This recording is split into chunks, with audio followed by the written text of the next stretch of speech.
Film की शुरुआत Florida में होती है। हमें एक छोटा सा कैफ़े दिखाई देता है जहां लीज़ा नाम की एक लड़की काम कर रही होती है।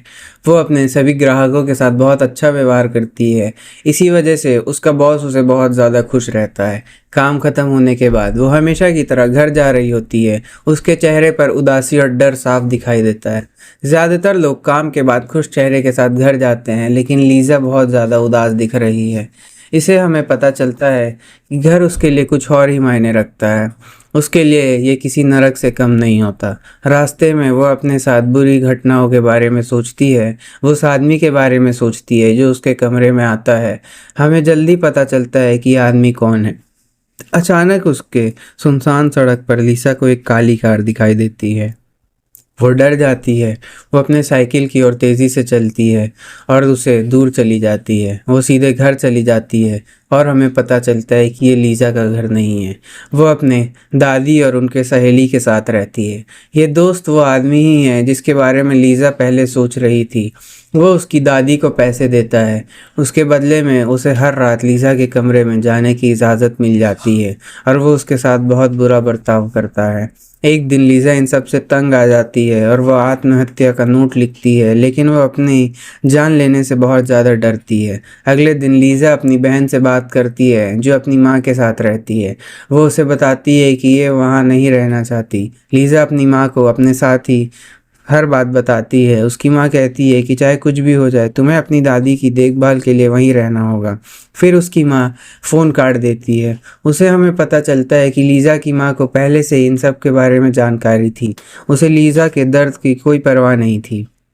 उस बेचारी लड़की का जीवन यातना के समान है। ये चाह कर भी वो भाग नहीं सकती, लेकिन उसे ये नहीं पता था कि उसके साथ इससे भी बदतर होने वाला है। इससे वो पूरी तरीके से टूट जाएगी। एक रात कैफे से घर जाते समय वो पिछली रात वाली ही काली कार को देखती है। इस बार कार उसका पीछा करने लगती है। लीज़ा अपनी साइकिल पर सवार होकर कार को देख रही थी। तभी एक आदमी ने पीछे से उसे पकड़ लिया और उसका अपहरण कर लिया। वो उसे अपनी कार में ले जाता है और उसके साथ दुर्व्यवहार करता है। ऐसा करने के बाद वो लीज़ा की आंखों पर पट्टी बांध देता है ताकि वो उसका चेहरा ना देख सके। लीज़ा बहुत ज़्यादा डरी हुई होती है। उसे नहीं पता चलता कि वो उसके कहाँ ले जा रहा है, उसके साथ क्या करेगा। वो उस शहर से दूर एक सुनसान अपार्टमेंट में ले जाता है। वहाँ वो उसे फिर से चोट पहुँचाता है। लीज़ा को अब पता चल गया है कि ये आदमी एक पागल मनोरोगी है। वो सोचती है कि इसके साथ पहले भी ऐसा हो चुका है उसकी दादी के घर पर, लेकिन इस बार सबसे महत्वपूर्ण बात जीवित रहना है। वो किसी भी कीमत पर वहाँ से निकलना चाहती है। इसी बीच जब लीज़ा घर पर नहीं लौटती तो उसकी दादी पुलिस के पास जाकर उसके लापता होने की रिपोर्ट दर्ज कराती है। पुलिस उसकी तलाश शुरू कर देती है। पुलिस सबसे पहले लीज़ा की माँ के घर जाती है। उसकी माँ का कहना है कि लीज़ा अपने प्रेमी के साथ भाग गई होगी। यह सुनकर पुलिस अधिकारी जाने लगते हैं, लेकिन लीज़ा की बहनें उन्हें रोकती है और कहती है कि लीज़ा कभी भाग कर नहीं जाएगी। वो ज़रूर किसी बड़ी मुसीबत में फंस गई होगी। इसी बीच कुछ अधिकारी उस कैफ़े में जाते हैं जहाँ लीज़ा काम करती है। उन्हें पता चलता है कि वो बहुत ज़्यादा अच्छी और मेहनती लड़की है। वो अभी भाग कर नहीं जाएगी। आंखों पर पट्टी बंधा होने के बावजूद लीज़ा सब कुछ ध्यान से सुन रही है और उसे सब कुछ याद है। जब वो आदमी दोबारा उसके पास आता है तो वो उसे बात करने की कोशिश करती है। लीज़ा पहले से ही जानती है कि वो एक पागल आदमी है। एक समय पर वो उसके हाथ खोल देता है, लेकिन लीज़ा ये बात अच्छी तरीके से जानती है कि अगर उसने एक भी गलत काम उठाया तो उसे गोली मार सकता है। वो उसे मार सकता था क्योंकि वो दिन रात उसके साथ रहता है। लीज़ा धीरे धीरे घर में एक सुराख खोदना चाहती है।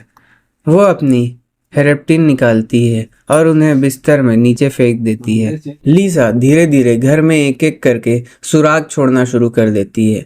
वो अपनी हेयर पिन निकालती है और उन्हें बिस्तर में नीचे फेंक देती है। फिर वो बाथरूम जाने का नाटक करती है और शीशे पर अपने उंगलियों के निशान छोड़ देती है। वो बाथरूम में जूते देखती है और वो उन्हें याद कर लेती है, उनका रंग और लोगो। जब वो ऐसा कर रही होती है तभी उसे बदमाश का एहसास होता है कि लीज़ा ने खुद को बाथरूम में बंद कर लिया है।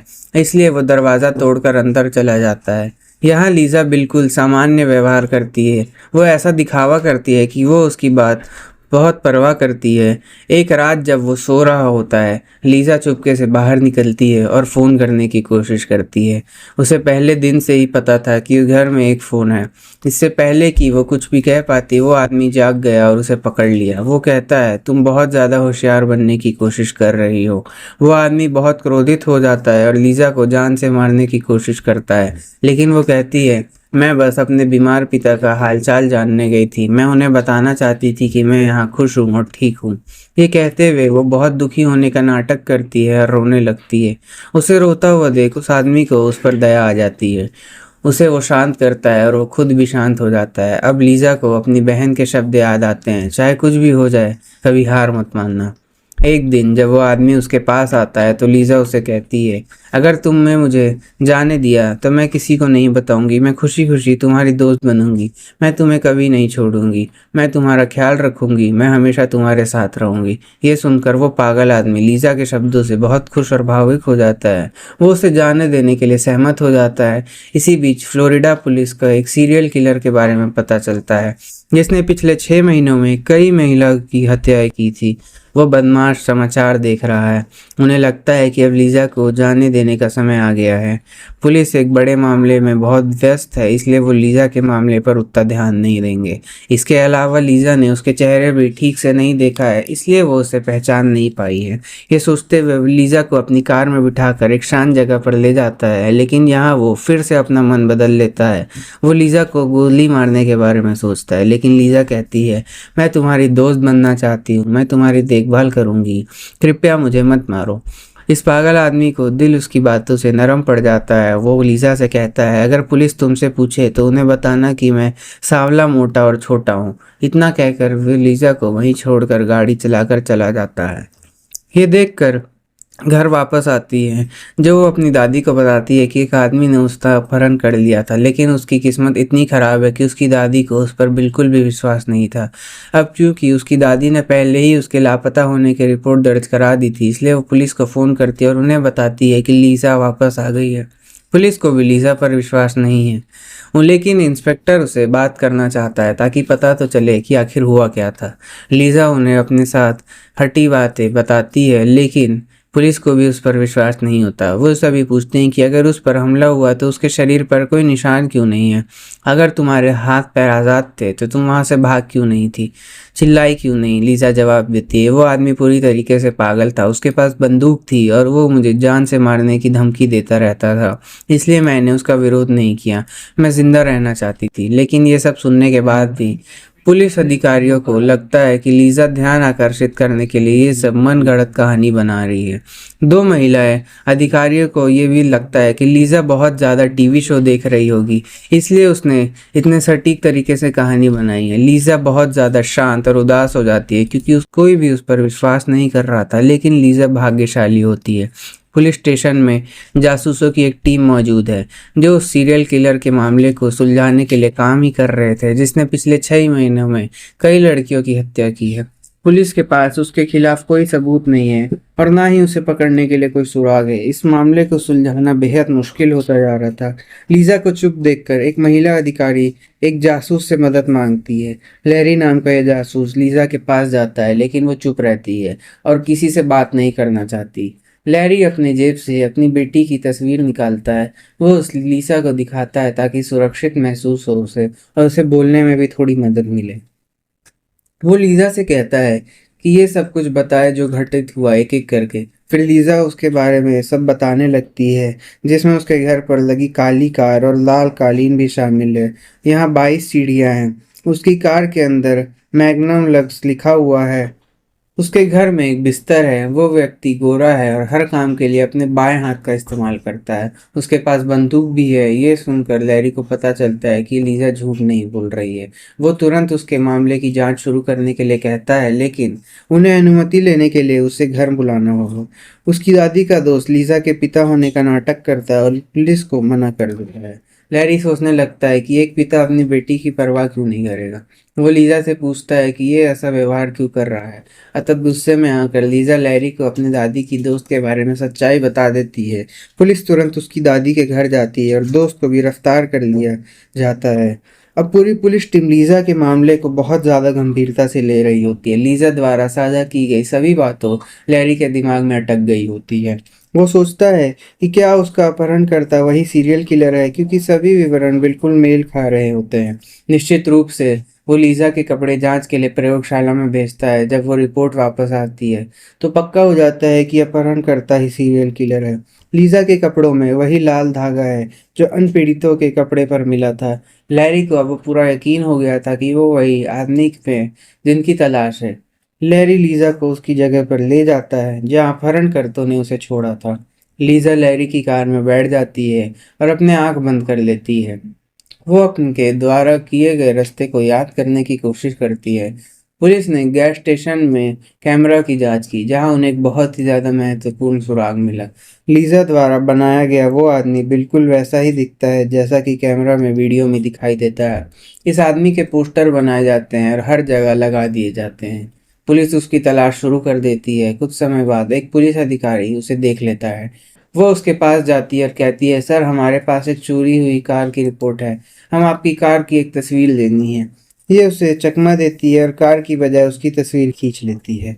फिर उसे जाने देती है। लीज़ा का फोटो दिखाने के लिए वो उसे पहचान लेती है। वो उस बात की पुष्टि करती है कि वही अपहरण करता है। लेकिन कुछ ही समय बाद पुलिस उस आदमी के घर जाती है और 22 सीढ़ियाँ पाती है। अंदर जाकर उन्हें वो हेयर पिन और उंगलियों के निशान मिलते हैं जो लीज़ा ने चालाकी से पीछे छोड़ दिए थे। इतने सारे सबूत मिलने के बाद पुलिस ने उसकी तलाश में एक बड़ा अभियान शुरू किया। वो उसे बाहर टहलते हुए पाते हैं।